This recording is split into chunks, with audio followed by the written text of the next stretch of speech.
Hello guys, അപ്പോൾ നമുക്കിന്ന് കൊഞ്ച് വറുത്തിട്ട് നമുക്ക് അത് കറി വയ്ക്കാം. പിന്നെ അയല കിട്ടിയിട്ടുണ്ട്, നല്ല പൊളപ്പൻ അയല. അപ്പോൾ അത് ഫ്രഷ് ആണ്, നമുക്ക് അപ്പോൾ കൂടെ വെച്ച് പൊരിച്ച് കഴിക്കാം. ഓക്കെ, അപ്പോൾ നല്ല വെട്ടി ക്ലീൻ ആക്കി നല്ല അയലയും നല്ല കൊഞ്ചും കൂടെ വെച്ച് അതിനുശേഷം നമ്മളൊരു ചട്ടി എടുത്ത് അതിനകത്ത് കുരുമുളക് പൊടി, മഞ്ഞൾപ്പൊടി, ആവശ്യത്തിന് ഉപ്പ്, മുളക് പൊടി, കാശ്മീരി മുളക് പൊടി എന്നിവ ചേർത്ത് അതിനുശേഷം ഫിഷ് മസാല ആഡ് ചെയ്യുന്നു.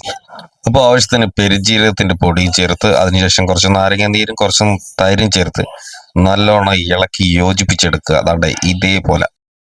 അപ്പോൾ ഇളക്കി യോജിപ്പിച്ചെടുത്ത് അതിനകത്ത് നമ്മൾ ഫ്രഷ് കണ്ടിച്ച് വൃത്തിയാക്കി വെച്ച അയിലയും കൊഞ്ചും കൂടി ഇട്ട് ഇളക്കിയത് ആ മസാല ഇങ്ങനെ പിടിപ്പിച്ച് 1 മണിക്കൂർ വയ്ക്കുക. കൊഞ്ച് തയ്യാറാക്കാനുള്ള സാധനങ്ങൾ എടുക്കാം. അപ്പോൾ ഇതൊക്കെയാണ്: ഉരുളൻകിഴങ്ങ്, കൊച്ചുള്ളി, വെളുത്തുള്ളി, ഇഞ്ചി, പച്ചമുളക്, കറിവേപ്പില, ഇങ്ങനെയുള്ള എല്ലാ സാധനവും ഉണ്ട്, വറ്റൽമുളകും ഒക്കെ.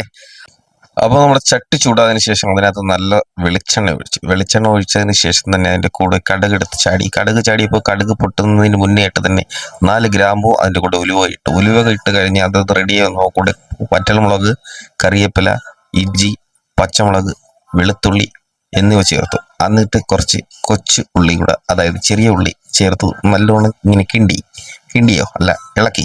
ഇളക്കി കഴിഞ്ഞതിന് ശേഷം അതിൻ്റെ കൂടെ കുറച്ച് സവാള ഇട്ടിട്ടുണ്ട്. പിന്നെ നമ്മൾ വെള്ളം തിളപ്പിച്ച് അതിനകത്ത് ഉരുളക്കിഴങ്ങ് ഇട്ട് വെച്ച് അത് പെട്ടെന്ന് കുക്കാവാൻ വേണ്ടിയിട്ട് അതും കൂടെ നമ്മുടെ ചട്ടിയിലിട്ട് ഇളക്കി. അപ്പോൾ അതൊന്ന് സെറ്റായി വരുന്നവരെ വെച്ചിട്ട് നമ്മുടെ ഫ്രൈ ആക്കാൻ വേണ്ടി കൊഞ്ചിനുള്ള പാൻ വെച്ച് എണ്ണ വെച്ച് കുറച്ച് കറിവേപ്പില ഇട്ട് നമ്മൾ കൊഞ്ച് വാരിയിട്ട് അത് ഫ്രൈ ആക്കി എടുക്കുന്നുണ്ട്. അത് എടുക്കുന്ന രീതിയാണ് കാണുന്നത്.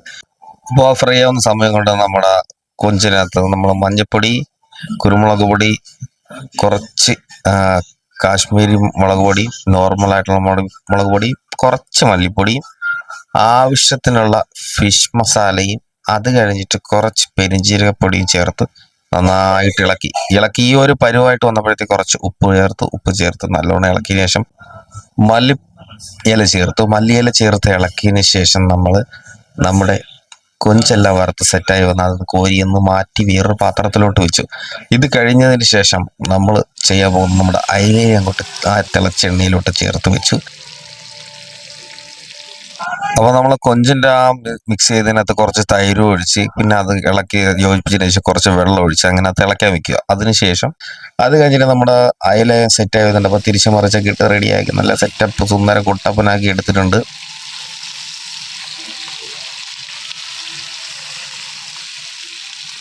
അപ്പോൾ നമ്മൾ വറുത്ത് വെച്ചിരിക്കുന്ന കൊഞ്ചെടുത്ത് നേരെ നമ്മുടെ ആ തിളച്ച് വരുന്ന കൊഞ്ചിനുള്ള കറിക്കകത്ത്, അതായത് മസാല കൂട്ടി ഇങ്ങനെ തിളച്ച് വരില്ല, അതിനകത്തിട്ട് കുറച്ച് മല്ലിയിലേക്ക് അങ്ങോട്ട് ഇട്ട് തിളച്ച് വരുമ്പോഴത്തേക്ക് നല്ല ഫ്ലേവർ വരും. അപ്പോൾ അതങ്ങ് തിളച്ച് വരുമ്പോഴത്തേക്ക് അതിൻ്റെ കൂടെ നമ്മൾ ഒരു പാനിൽ വെച്ച് അതിനകത്ത് കുറച്ച് കടുക്, കുറച്ച് വറ്റൽമുളക്, ചെറിയുള്ളി വറുത്ത് കറിവേപ്പിലൊക്കെ ഇട്ട് വറുത്തിട്ടേ അതിന് മേളിൽ കൂടെ തൂകുക.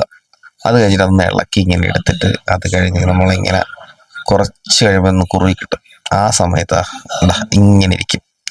അപ്പോൾ എനിക്ക് തൈര് കഴിക്കുന്നത് ഭയങ്കര ഇഷ്ടം കേട്ടോ. അപ്പോൾ ഞാൻ അതിൻ്റെ തൈരിൻ്റെ ഒരു സെറ്റപ്പ് ഇങ്ങനെയൊക്കെ ഉണ്ടാക്കിയെടുത്ത് അത് കഴിഞ്ഞിട്ട് ഞാൻ എൻ്റെ പാത്രത്തിലേക്ക് കഴിക്കാൻ വേണ്ടിയിട്ടുള്ള അയിലയും സംഭവമൊക്കെ എടുത്ത് വെച്ച് കഴിക്കാൻ പോവുകയാണ്. അപ്പോൾ വീഡിയോ കണ്ട് ഇഷ്ടപ്പെട്ടവർ ലൈക്ക് ചെയ്യുക, ഷെയർ ചെയ്യുക, സബ്സ്ക്രൈബ് ചെയ്യുക. എല്ലാവരും പോയി ചോറ് കഴിക്കുക. ഓക്കെ, നല്ല രീതിക്ക് ഫുഡ് ഉണ്ടാക്കി നല്ല രീതിക്ക് എല്ലാവർക്കും കൊടുത്ത് കഴിക്കുക. അപ്പോൾ എല്ലാവർക്കും നല്ലതേ നടക്കട്ടം.